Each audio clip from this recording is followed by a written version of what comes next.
Mark Epstein, an American psychologist and author, is well known for his groundbreaking work in integrating Buddhist philosophy with Western psychotherapy. His seminal book, Thoughts Without a Thinker, has become a cornerstone in this dialogue, presenting a fresh, compelling way of understanding the mind and human suffering.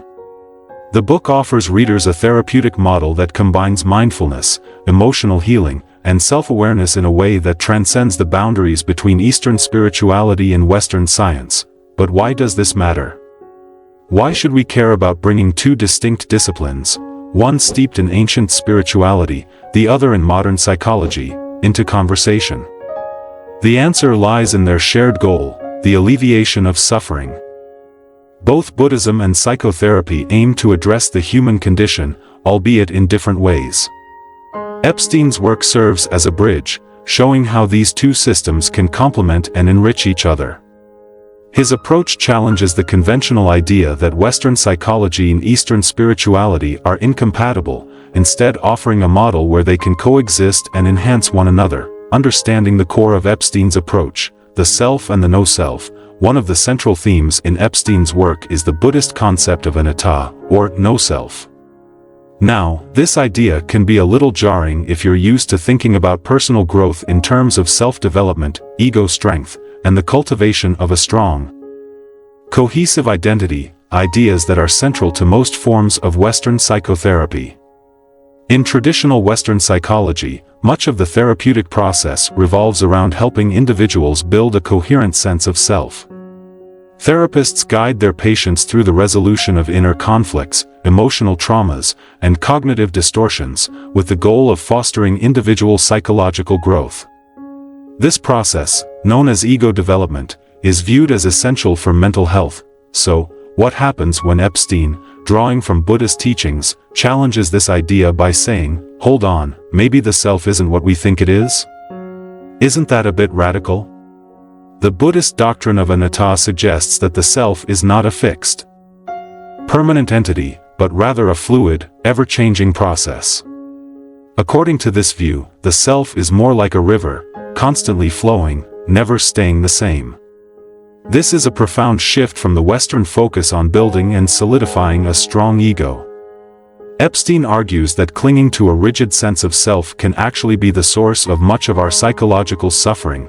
Can you relate to that feeling? The sense that you must maintain a certain identity, meet certain expectations, and live up to the ideals you've set for yourself, or worse, the ideals that society has imposed on you. This pressure to stay consistent with a fixed idea of who we are, or who we think we should be, can feel suffocating. Epstein's work suggests that it's precisely this attachment to a rigid self-concept that leads to anxiety, depression, and emotional suffering. In other words, the very thing we think is protecting us, our sense of self, might be the source of our pain. Doesn't that make you pause and rethink everything? Epstein offers an alternative path.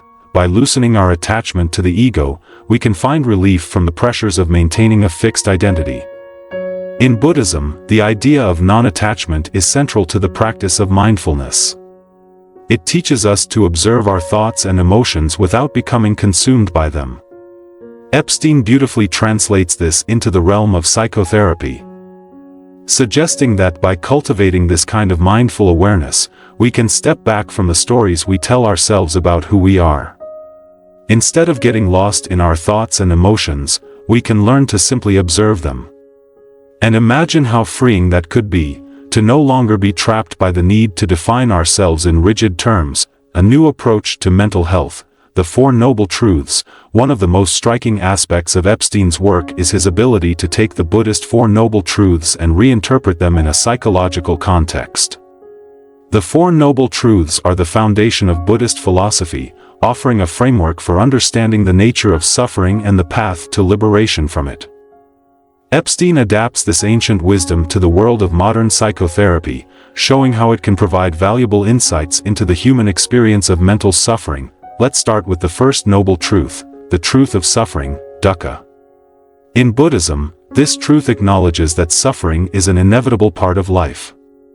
Whether it's the physical pain of illness and aging, or the emotional pain of loss, fear, and uncertainty, suffering touches everyone. Epstein parallels this with the psychological reality of distress. In his framework, mental suffering, manifesting as anxiety, depression, neurosis, or trauma, is just as inevitable as the physical suffering the Buddha described. The recognition of this fact is crucial for healing. How often do we resist our suffering, trying to avoid it, deny it, or distract ourselves from it? But what if, as Epstein suggests, the first step toward emotional healing is simply accepting that suffering is part of the human experience? There's a certain relief in this acknowledgement, isn't there? In knowing that you're not alone in your pain, that suffering isn't something to be ashamed of but rather something to be understood and worked with. Epstein's interpretation of the first noble truth invites us to stop running from our suffering and instead face it with compassion and awareness. In doing so, we open the door to a deeper kind of healing, one that goes beyond quick fixes or temporary relief and touches the core of our emotional experience. The second noble truth, which focuses on the origin of suffering, provides even more insight into the nature of psychological distress. In Buddhist philosophy, suffering arises from tanha, or craving and attachment. We suffer because we cling to certain desires, outcomes, and identities, believing that they will bring us happiness or security. Epstein translates this concept into the realm of psychotherapy, showing how much of our mental anguish comes from our attachments to specific outcomes, desires, and, most importantly, to our fixed sense of self. Think about it. How often do we become anxious or upset because things aren't going the way we want them to? How often do we feel frustrated because life isn't living up to our expectations? This craving for stability, for control, for certainty, is at the root of so much of our psychological suffering. But life is inherently unstable and uncertain, and the more we try to fight against this reality, the more we suffer. Epstein encourages us to see this craving for what it is, a futile attempt to control the uncontrollable. Through both psychotherapy and mindfulness practices, he suggests that we can begin to recognize these patterns of attachment and develop a healthier, more flexible relationship to them. Instead of trying to force life into a box, we can learn to flow with it, accepting its ups and downs without getting caught in the endless cycle of craving and dissatisfaction. Doesn't that sound like a more peaceful way to live? The third noble truth offers a glimmer of hope, the cessation of suffering.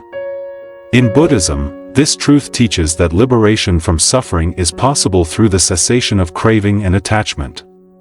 But Epstein is quick to point out that this doesn't mean the complete elimination of pain. Life will always have its challenges, and we will always experience moments of discomfort, loss, and sadness. However, what we can change is our relationship to that suffering. Through mindfulness and psychotherapy, Epstein suggests, we can learn to observe our suffering without being overwhelmed by it. Can you imagine what that would feel like? To experience pain or discomfort without letting it consume you? This shift in perspective is at the heart of Epstein's therapeutic approach. Instead of trying to eliminate suffering, which is impossible, we can learn to change how we relate to it. By cultivating mindful awareness, we can observe our thoughts, feelings, and emotions with a sense of curiosity and compassion, rather than fear or resistance. This creates a sense of spaciousness around our suffering, allowing us to hold it without being consumed by it. Over time, this practice can lead to a greater sense of emotional resilience and equanimity. It's not about avoiding pain, but about transforming the way we experience it. Finally, the fourth noble truth outlines the path to the cessation of suffering. In Buddhist practice, this path is known as the Noble Eightfold Path, which includes practices like right mindfulness, right concentration, and right action. Epstein bridges this spiritual path with the practical tools of psychotherapy, suggesting that mindfulness meditation, along with therapeutic techniques like transference and countertransference, provides a comprehensive approach to emotional healing. The path Epstein describes isn't a quick fix, it's a long-term commitment to observing and working through the complexities of the mind. But it's a path worth taking, offering the possibility of deep psychological transformation and healing, mindfulness, and the power of bare attention. One of the key contributions Epstein makes to the field of psychotherapy is his emphasis on the practice of bare attention. This term, borrowed from Buddhist meditation, refers to the ability to observe thoughts, feelings, and sensations as they arise, without attaching any judgment or meaning to them. It's about being present with your experience, just as it is, without trying to change it or make it fit into a particular narrative. In a therapeutic context, this practice of bare attention translates into a form of mindfulness that allows patients to become more aware of their internal processes. Have you ever noticed how quickly your mind jumps to conclusions, judgments, and interpretations of your thoughts and feelings? Epstein encourages us to take a step back from this automatic mental commentary and instead simply observe what's happening in the moment. This practice can be incredibly liberating, as it allows us to see our thoughts and emotions for what they are, temporary, passing phenomena, rather than getting caught up in their content. This method aligns with traditional psychoanalytic practices of bringing unconscious material into conscious awareness. But it adds an important twist: non-judgment and non-attachment. In traditional psychoanalysis, the focus is often on analyzing the content of the mind, thoughts, feelings, memories, through the lens of past experiences and unresolved conflicts. Epstein's integration of mindfulness shifts the focus from what we are thinking to how we are thinking. This subtle shift can have profound implications for emotional healing. Instead of getting stuck in the same old patterns of thought, we can begin to see those patterns for what they are and break free from them. In therapy, this practice of bare attention can help individuals develop a more compassionate relationship with themselves. How often do we judge ourselves harshly for the thoughts and emotions that arise in our minds? How often do we criticize ourselves for feeling anxious, depressed, or overwhelmed? Epstein's approach encourages us to let go of this self-criticism and instead approach our inner world with curiosity and kindness. By observing our thoughts and emotions without judgment, we create a space for healing to occur. This shift in perspective can be incredibly empowering, as it allows us to take ownership of our emotional experience without being defined by it. Meditation as a therapeutic tool. In Thoughts Without a Thinker, Epstein delves deeply into the therapeutic benefits of meditation. Meditation, he argues, is not just a relaxation technique, it's a profound way of reshaping our relationship with the mind. Through meditation, individuals learn to sit with discomfort, observe the ebb and flow of thoughts and emotions, and cultivate a sense of spaciousness in their experience. This practice, Epstein suggests, can lead to significant psychological shifts, including a reduction in anxiety, a greater sense of peace, and an enhanced ability to cope with stress. One of the most compelling aspects of Epstein's approach is his exploration of the psychodynamics of meditation. Just as unconscious material can arise during therapy, so too can it arise during meditation. However, Epstein points out that meditation provides a unique opportunity to work through this material in a way that complements traditional therapy. In therapy, unconscious material is often brought to the surface through the process of transference and countertransference, where the patient projects unresolved emotions onto the therapist, and the therapist, in turn, reflects those emotions back to the patient. This dynamic can be incredibly illuminating, but it can also be fraught with tension and discomfort. In meditation, however, there is no external therapist to project onto. Instead, the meditator is invited to sit with whatever arises in their mind, without judgment or attachment. This creates a different kind of space for unconscious material to be processed, a space that is more internal and self-directed.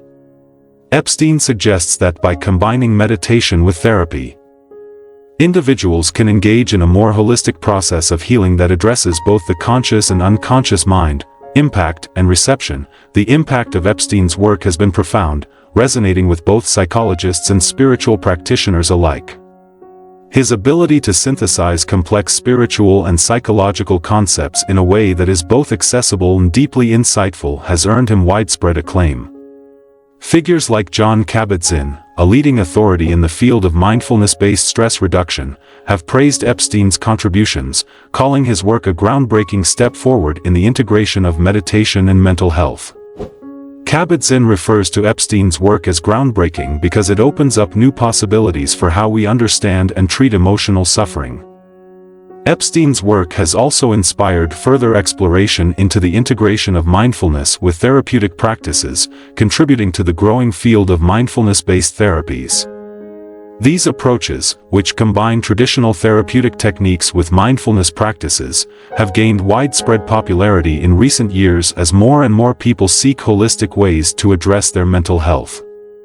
Mindfulness-based cognitive therapy, MBCT, mindfulness-based stress reduction, MBSR, and other mindfulness-centered therapies are direct descendants of the kind of integration that Epstein championed in Thoughts Without a Thinker. Conclusion: A Path Toward Emotional Freedom. Indiana Summary. Mark Epstein's integration of Buddhist principles with Western psychotherapy offers a revolutionary approach to emotional healing. By blending mindfulness practices with therapeutic techniques, Epstein provides a path for individuals to explore their inner world with greater clarity, compassion, and resilience. His work challenges conventional ideas about the self, offering a more fluid, dynamic understanding of identity that can help individuals break free from the psychological patterns that keep them stuck in cycles of suffering. Epstein's work also offers a unique perspective on what it means to live a healthy emotional life, rather than striving for perfection or the elimination of suffering. Epstein encourages us to cultivate a more mindful, compassionate relationship with ourselves. This approach invites us to embrace the full spectrum of our emotional experience, including the difficult and uncomfortable parts, with curiosity and kindness. In doing so, we can begin to experience a greater sense of peace, resilience, and emotional freedom. At its core, Epstein's work is about the transformation of suffering. Whether through mindfulness, therapy, or a combination of both, his message is clear: we don't have to be defined by our pain. Instead, we can learn to observe it, hold it with compassion, and ultimately, transform our relationship with it. And isn't that what we're all searching for? A way to live with more clarity, more compassion, and more peace? Mark Epstein's work offers us a path toward that emotional freedom, inviting us to explore the depths of our own minds with an open heart and a curious mind.